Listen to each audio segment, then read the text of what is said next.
देवरा भइल बा कमीना, हाथ चोली में घुसा के रोज छोड़ा बेला पसीना। आहिल फागुन के महीना देवरा भइल बा कमीना, हाथ चोली में घुसा के रोज छोड़ा बेला पसीना। ढोढ़िए के नीचे पूरा खाल कोइले बा, हमर 52 गज के लहंगा लाले लाल कोइले बा, हमर 52 गज के लहंगा लाले लाल कोइले बा।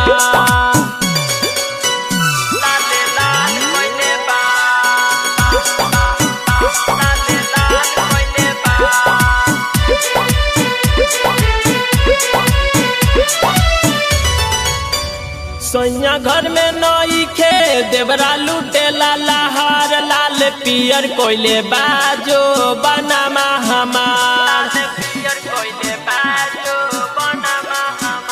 सैया घर में नई खे देवरा लूटे लहार, लाल पियर कोइले बाजो बनामा हमार।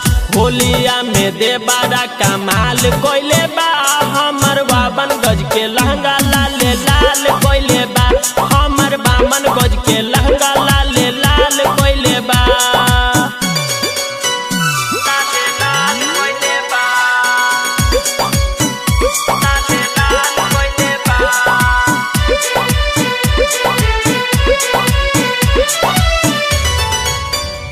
अपन लमहर पिचकारी देवरा करे के खड़ा, भीतर डाल दिहले हमके रंगा बहारा। अपन लमहर पिचकारी देवरा करे के खड़ा, भीतर डाल दिहले हमके रंगा बहारा। लाला जितिया के ला बुरा हाल कोइले बा, गोपाल 52 गज के लहंगा लाले लाल कोइले बा, कमलेश 52 गज के लहंगा